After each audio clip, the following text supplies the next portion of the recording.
Well, once again, COVID-19 cases are beginning to spike, and we have easily surpassed 60,000 new cases over the last couple of days. Now, I don't know how bad it's going to get, how high that number will go, but this isn't necessarily surprising if you listen to the experts, the scientists, the epidemiologists, because they warned us that as the weather changes, as it gets colder, and more people congregate indoors, this will lead to a spike in cases. So once again, the experts, the scientists have been proven right. Everything that they warned us about is now coming to fruition, but that doesn't stop idiots like Donald Trump and his ilk from still criticizing scientists, demonizing scientists.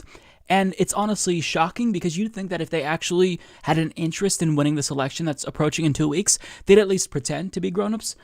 But they don't know how to act like adults. They just don't. And just this week, we learned that Donald Trump called Dr. Anthony Fauci, the nation's top infectious disease expert, an idiot. And Trump's attacks on Anthony Fauci have gotten so bad that he revealed in a 60 Minutes interview, he now has to be accompanied by a security detail at all times because he receives so many death threats. And his family is now receiving nonstop harassment. And this isn't just because of Donald Trump, it's also because of Fox News, OAN, Tucker Carlson, all of the sycophants around Donald Trump who support him, who are helping him perpetuate these attacks and smears on individuals like Dr. Fauci, who are just trying to give us the information that we desperately require because we need transparency, we need information, we need statistics, but Donald Trump doesn't want that because he thinks that this is all about him. It's all an attempt to make him look bad. But regardless, this has led to a massive backlash among the public, which is why Donald Trump is down in the polls currently. But what does he do? He ends up leaning into all of these idiotic attacks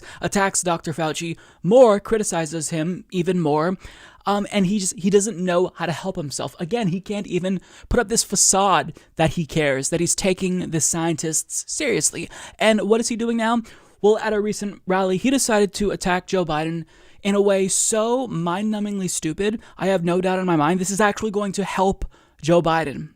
And the reason why I know that this is going to help Joe Biden is because even Joe Biden knows this is going to help him because he's promoting what Trump said here at this rally. If you vote for Biden, he will surrender your jobs to China.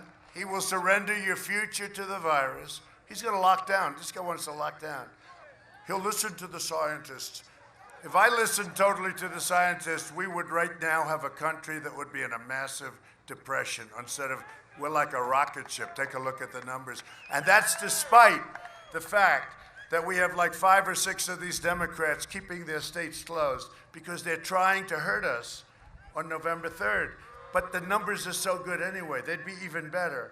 Look, as a leftist, I can find literally hundreds of reasons to attack Joe Biden. But what Trump just said there is not a reason why we'd attack Joe Biden. My argument would be that he's not listening to the scientists enough, right? Because during a pandemic, we need more than just for you to increase testing. We need a $2,000 a month UBI. We need Medicare for all. So if I'm going to criticize Joe Biden for anything, it's that he's not listening to the scientists enough. But what does Trump say? He's going to listen to the scientists mockingly. He says it as if that's a bad thing. He says, I'll listen to the scientists.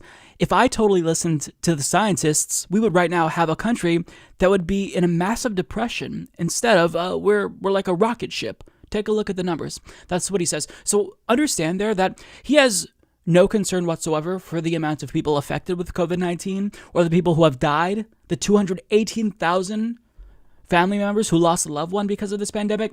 All he cares about is the numbers. But if he actually listened to the scientists, it's not like we wouldn't be in an economic depression, because that would depend on what we do. But regardless, we would still probably be in a depression right now. But the difference is that maybe we wouldn't have so many people infected with the illness. Maybe we wouldn't have so many people die from this disease, because we have 4% of the world's population, but 25% of all COVID cases as of June. This is a failure of leadership. This shows that Donald Trump should have listened to scientists more. But now he is literally attacking Joe Biden, mocking him because he wants to listen to the scientists. I mean, you have to be an imbecile to think this is going to land. I honestly cannot believe that Donald Trump is using this line of attack right now when there's just a couple of weeks out until the election and he's down. He has to at least pretend to be a serious person, but he can't even fake it to make it. Now, this attack is so bad that Joe Biden is promoting it, because Joe Biden even knows this is going to help him. So in response to a headline on Twitter from The Hill saying, Trump says Biden will listen to scientists if elected, Joe Biden responded simply by saying, ... yes. And that's all he has to say. Listen, if your attacks are so bad that your opponent is willingly promoting them, you are running a terrible campaign. Now, on top of that tweet, Joe Biden also responded with an ad, but first he says, for once, Donald Trump is correct. I will listen to scientists. And he then shared this video. If you vote for Biden, he'll listen to the scientists. He wants to listen to Dr. Fauci. He wants to listen to Dr. Fauci.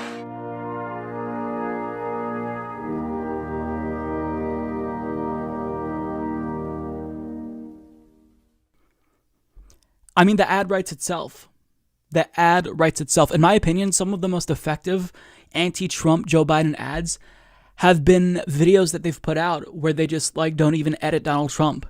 They just let Trump have enough rope to hang himself, and that's it. You know, a video of Trump saying, if I lose this election to Joe Biden, I will go away forever. And then it cuts to Joe Biden saying, I'm Joe Biden and I approve this message. I mean, Donald Trump is his own worst enemy. It's hilarious. I mean, you love to see it because he needs to be defeated. But I mean, you just think that there'd be at least a little bit more common sense, if not with him specifically, then the people around him would think, all right, this clearly is something that we shouldn't say.